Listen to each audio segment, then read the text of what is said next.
Function ನಡೆದಿತ್ತು. ಅದಕ್ಕೆ ಅಲ್ಲಿ ಊಟ ಎಲ್ಲ ಮಾಡಿಸಿದ್ರು. ಅಲ್ಲಿ ಬಾಳೆಹಣ್ಣುಗಳನ್ನೆಲ್ಲ ಮಿಕ್ಕಾಬಿಟ್ಟಿತ್ತು. ಅದಕ್ಕೆ ಇವತ್ತು ಬಾಳೆಹಣ್ಣುಗಳನ್ನೆಲ್ಲ ವೇಸ್ಟ್ ಮಾಡ್ದೇನೆ, ಅದು ಯಾಕೆ ವೇಸ್ಟ್ ಮಾಡ್ದೇನೆ ಒಂದು ರಸಾಯನ ಮಾಡ್ಬಿಡೋದು ಅಂತ ಮಾಡ್ತೀನಿ. ಅದನ್ನ ಹೆಂಗೆ ಮಾಡೋದು, ಅದಕ್ಕೆ ಯಾವ ಸಾಮಾನು ಬೇಕು ಇವಾಗ ತೋರಿಸ್ತೀನಿ. ಹಾಯ್ ಫ್ರೆಂಡ್ಸ್, ನಾನು ನಿಹಾರಿಕಾ, ನನ್ನ ವಸಿಷ್ಠ ಅವ್ರ ಅಕ್ಕ ಮಾತಾಡೋದು. ಇವತ್ತು ನಾನು ನಿಂಗೆ ಹೊಸ ವಿಡಿಯೋದಲ್ಲಿ ನಾನು ನನ್ನ ತಮ್ಮಂಗೆ ಒಂದು ಹೆಲ್ಪ್ ಕೊಡೋಣ ಅಂತ ಬಂದಿದ್ದೀನಿ. ನಾನು ಇಲ್ಲಿ ವಾಯ್ಸ್ ಓವರ್ನ ಕಂಟಿನ್ಯೂ ಮಾಡ್ತೀನಿ. ವಸಿಷ್ಠ ಅವರೇ, ಇವತ್ತೇನು ಮಾಡ್ತಿರ್ತೀರಾ? ಬಾಳೆಹಣ್ಣು ರಸಾಯನ ಮಾಡ್ತೀರಾ? ಓಕೆ, ಇದ್ರ ಐಟಮ್ಸ್ನ ಏನು ಮಾಡ್ಬೋ, ಇದನ್ನ ಮಾಡೋಕ್ಕೆ ಏನೇನು ಸಾಮಾನು ಬೇಕು ಅಂತ ಹೇಳ್ತೀರಾ? ಬಾಳೆಹಣ್ಣ ಕುಯ್ದು ಇಟ್ಕೊಂಡಿದ್ದೀರಾ? ಅದು ಬಾಳೆಹಣ್ಣು ಎಷ್ಟು ಬೇಕು ಅಷ್ಟು, ಮತ್ತು ಅದಕ್ಕೆ ಒಂದು ಕಾಯಷ್ಟು, ಒಂದು ಅರ್ಧ ಕಾಯಷ್ಟು ಕಾಯಿ ತುರಿ. ಇದನ್ನ ನ್ಯಾಚುರಲ್ ಆಗಿ ಮಾಡಿದ್ದೀರಾ? ವಾವ್ ವಸಿಷ್ಠ, ಇಲ್ಲಿವರೆಗೂ ಮಿಕ್ಸಿಲಿ ಆಡಿಸೋರು ಅಥವಾ ರೆಡಿಮೇಡ್ ತಗೊಳ್ಳೋ ಬದಲು ನೀವು ತುರಿ ಮನೆಯಲ್ಲಿ ಎಲ್ಲ ಇದು ಮಾಡಿದ್ದೀರಾ ಅಂದರೆ ಗ್ರೇಟ್. ನೆಕ್ಸ್ಟ್, ಮತ್ತು ಅಲ್ಲಿ ನೆನೆ ಹಾಕಿದ್ದ ಅವಲಕ್ಕಿ ಎಷ್ಟು? ಒಂದು 200 ಗ್ರಾಮ್ಸ್ ತಗೊಂಡಿದ್ದೀರಾ?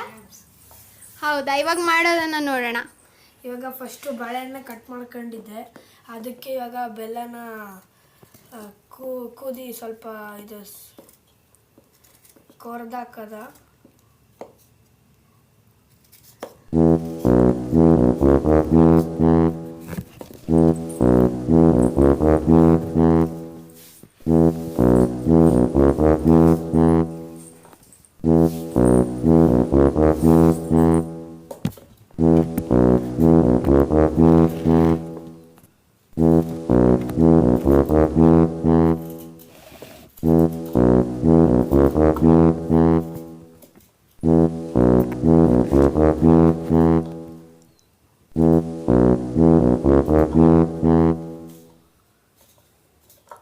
ಇದು ನಿಮ್ಮ ಹೊಸ ಯೂಟ್ಯೂಬ್ ಚಾನಲ್ನ ವಸಿಷ್ಠ ಅವರೇ?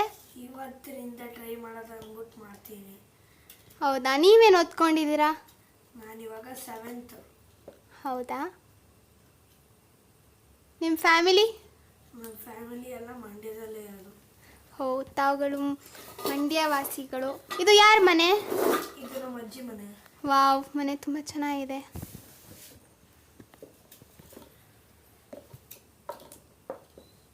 ನಮ್ಮ ಅಜ್ಜಿ ಅವಾಗಿಂದ ಊಟ ಮಾಡಿ ಅಂತವ್ರೆ. ಫಸ್ಟಿಗೆ ಕೆಲಸ ಮಾಡ್ಬಿಡೋದ ಅಂತ ಮಾಡ್ತೀನಿ.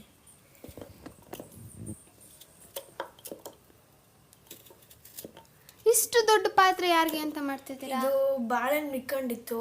ನಮ್ಮ ಅತ್ತೆ, ನಮ್ಮ ದೊಡ್ಡಪ್ಪ ದೊಡ್ಡಮ್ಮ ಎಲ್ಲ ಬಂದು ತಿನ್ನಲಿ ಅಂದ್ಬಿಟ್ಟು ಮಾಡ್ತೀನಿ.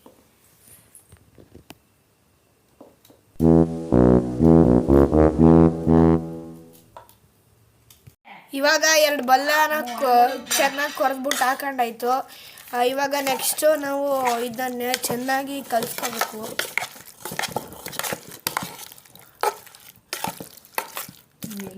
ಇವಾಗ ಕಲಿಸ್ಕೊಂಡಾದ್ಮೇಲೆ ಇಲ್ಲಿ ನೆನೆಸಿದ ಅವಲಕ್ಕಿನ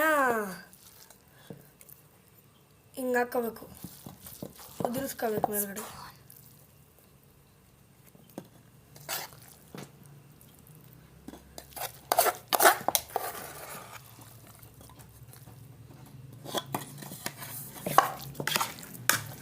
ಇದು ಪೇಪರ್ ಅವಲಕ್ಕಿ ಅಲ್ವಾ ವಸಿಷ್ಠ ಅವರೇ? ಹೌದೌದು, ಪೇಪರ್ ಅವಲಕ್ಕಿ. ಅಂಗಡಿಗೆ 200 ಗ್ರಾಮ್ಸ್ ಸಿಗ್ತದೆ. ಅದರಲ್ಲಿ ಎಲ್ಲ ಹಾಕೋಬೇಕಾ ಅಥವಾ ಸ್ವಲ್ಪ ಹಾಕೋಬೇಕಾ? ಇಲ್ಲಿ ಎಲ್ಲ ಹಾಕೋಬೇಕು. ಫಸ್ಟು ನೀಟಾಗಿ ಮಿಕ್ಸ್ ಆಗಲಿ ಅಂದ್ಬಿಟ್ಟು ನಾನು ಇಟ್ಕೊಂಡು ಇವಾಗ ಎಲ್ಲ ನೀಟಾಗಿ ಕಲಿಸ್ಕೋಬೇಕು.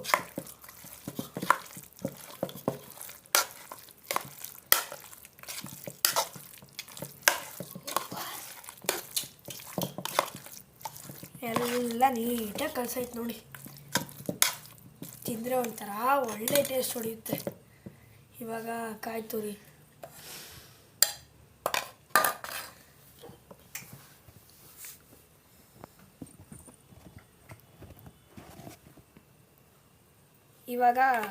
ತುರಿ ನಮ್ಮ ಅಕ್ಕ ತುರಿದಿದ್ಲು, ನಂಗೆ ತುರಿಯೋಕ್ಕೆ ಬರಲ್ಲ. ಅದಕ್ಕೆ ಇದನ್ನ ಮೇಲ್ಗಡೆ ಉದುರಿಸ್ಕೋಬೇಕು.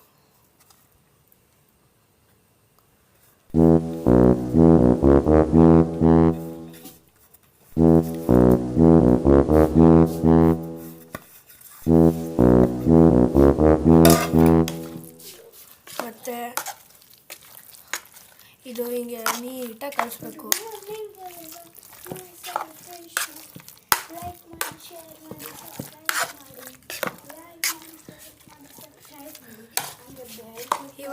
ಇದು ಮುಗಿದ ತಕ್ಷಣ ಹಿಂಗೆ ಕಲಸಾದ್ಮೇಲೆ ಇದೊಂದು 2-3 ನಿಮಿಷ ಹಂಗೆ ಬಿಟ್ಬಿಡ್ಬೇಕು. ಯಾಕಂದರೆ ಇದು ಇವಾಗೆಲ್ಲ ಕಲಸಿರ್ತೀವಲ್ವ ಅದೆಲ್ಲ ನೀಟಾಗಿ ನೆನಿಬೇಕು. ನೆಂದಾದ್ಮೇಲೆ ತಿಂದರೆ ಚೆನ್ನಾಗಿರ್ತದೆ. ಇದೇನೋ ನಿಮಗೆ ಅನಿಸಿದ್ರೆ ಚೆನ್ನಾಗೈತೆ ಮಾಡ್ಬೋದಂದರೆ ಎಲ್ಲ ಮನೇಲಿ ಮಾಡ್ಕೊತೀನಿ. ಮತ್ತು ನೀವು ಇದು ನೋಡಿದ್ದಕ್ಕೆ ಲೈಕ್, ಸಬ್ಸ್ಕ್ರೈಬ್ ಹಂಗೆ ಬೇರೆಯವ್ರಿಗೆಲ್ಲ ಶೇರ್ ಮಾಡಿ. Thank you.